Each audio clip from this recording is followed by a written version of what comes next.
dike n'agha oge ọgụ erukwana onye agbakwa n'ọsọ maka na onye si na Chukwu kpọrọ ya mgbe ala dị nro ala malite ịgba nkụta atọ ọ na-achọ ịgba ọsọ ọ gịnị ka ọ na-agbara yakwa uzere mgbọ ọ gbara mmụọ egbe ruo na mgbe ọ ga-eji sie were buru nwanna gee m ntị nwoke n'osi ọgụ nwaanyị enwere akụkọ emechigo ya maka na ụfọdụ n'ime anyị agha ọnụ ụmụ nwaanyị na-akọrọ ndị mbụ gbara ọsọ akụkọ David mere nke a St. Paul mee nke a Joshua na Caleb bụ dike n'agha anyị na-akọ ya ọ bụrụ akụkọ ọ gịnị ka anyị na-eme ọ gịnị ka anyị bụ oge ọgụ erue nwanna agbakwa n'ọsọ ebe isi na Chukwu kpọrọ gị njekene maka na ịgba ọsọ ọ kara gị njọ maka na ịmego onwe gị onye okwu ụgha na onye nyere n'iru Chineke na n'iru mmadụ ya mere m ji wekwu okwu na mbụ sị nye onye sisi kpọrọ ya sị ka na-akpọgodi ya maka na dịka ada azakwana mbakọ echi ya ekete ekute mmiri rapụ ihe ibe ndị ama esikwe na akwụkwọ dị n'ọhịa na-eje ugbu a ọ gbajuoro dọrọ ka anyị ga-agba ndị bụ ndị oge ọgụ eruo na rapụgodo ndị a na-ekwu ọzọ a na-eme ọzọ otega anyị fọrọ ụfọdụ ndị agbata obi anyị na ụta abịa menụbeghị onye a ji ewe gbu this man can preach this man can talk ọ bụghị ihe anyị chọziri ịmata ma mụ Chika ma onye elu oge ọgụ erue ọ na-abụ Jizọs gwakọta ndị Juu okwu ozokọta ka mmiri ọhụrụ na ha ekweghị o lelee anya elu letuo ihe dị gbuo otu ememe ọ bụrụ ihe ịrịba ama kpata na ihe ọ zọpụtara n'ọlụ karịa ihe ọ zọpụtara n'okwu ọnụ akụkọ maka ọgwụ achịcha ise na nnụ mmadụ abụọ na ọgụ iri na ọzara ọ bụrụ na m akọba ya ọ ga-eri ya oke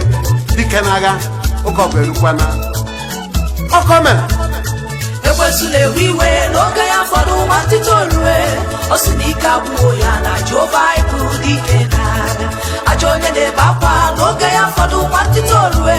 o si n'ike agwụwo ya na Jehova bụ dike n'agha ebe ifufela n'olu ya ụmụ ọjọọla n'olu ya ọdụm ebo Juda Jehova bụ dike n'agha ụmụchukwu eze anyị bụ dike n'agha ụmụchukwu atụrụ egwu Jehova bụ dike n'agha dike n'agha baa Jehova dike n'agha ọgaranya ngalaba Jehova dike n'agha baa Jehova dike n'agha ọgaranya ngalaba Jehova ụmụchukwu atụrụ egwu eze anyị bụ dike n'agha ụmụchukwu atụrụ egwu Jehova anyị bụ dike n'agha ụmụchukwu atụrụ egwu eze anyị bụ dike n'agha ụmụchukwu atụrụ egwu Jehova anyị bụ dike n'agha dike n'agha oge ọgụ erue ya dịba ọ na-abụ ncheta ndị dike gbara ọsọ na mbụ ọ dị nka m amalitebe ọ na-abụ ncheta dike dịka St. Paul agada gbachiri ụzọ dike bara mmụọ ike n'ụzọ Damaskọs ihe ahụ nke na-ekweghị omume n'ebe mmadụ nọ o kwere omume n'ebe Chineke anyị nọ ọkọ mere oge ọgụ erue kedikwana maka dike David a ga-agụdo onye gara nwanne ya maka na ha ebuka ndị dike sọgburu ebila isi ebila ama mba n'ite isi ebila ama mba n'ite maka na obuka isi ebila ma mesịa baa n'ime ite oge ọgụ erue maka na mbọsị ọ gbajuoro onye na Goloyat ọ dị ka a ga-ebi dịka a ga-agbapụ n'ala Israel mana emesịara biri n'ihi na David mesi gosi Goloyat na mbụba dị ebu n'ọrụ ụkwụ ogologo abụghị ya bụ na nwa m etona oge ọgụ erue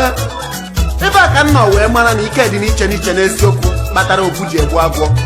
maka na onye were anya nke nwa mmadụ wee lechaa nwatakịrị David ga-alụso Goloyat gwugoro mmiri ukwu gwuo nke nta dike n'agha ọgụ so onye ọ ga-eso nna ajụ ụba ala nwetapụ ya akọ agba udele okenye ọnọkwụ ya ọkọ dị ihe meme oge ọgụ erue na nwa nkịta wọrit lekọtara anya nwe ebe o ruru ihe pụrụ ya n'ọnụ obi isi ọrit ụmụ Chineke isi ọrit o tego aka ọ dịbara njọ ya ji agharị mma taa agwọ na-achọzikwana ngwere onuno mana ọ bụrụ mgbe anyị ụmụ Chineke kaba akị dị ama oke ala n'etiti onwe anyị ọkwa ka bụ anyị jikọta obi ọnụ taa anyị si ihe ha chọrọ ime echi ya memekene taa maka asa esikwasị ite na abụ n'ọkụ gele ngele ogbuo nwa nkịta onye ka ekwensị mụ ebe Jizọs anyị na-adị ndụ a sị mmiri aha jiri eji ya zobezie ezo ugbu a ọkọ dị oge ọgụ erue mana ọ na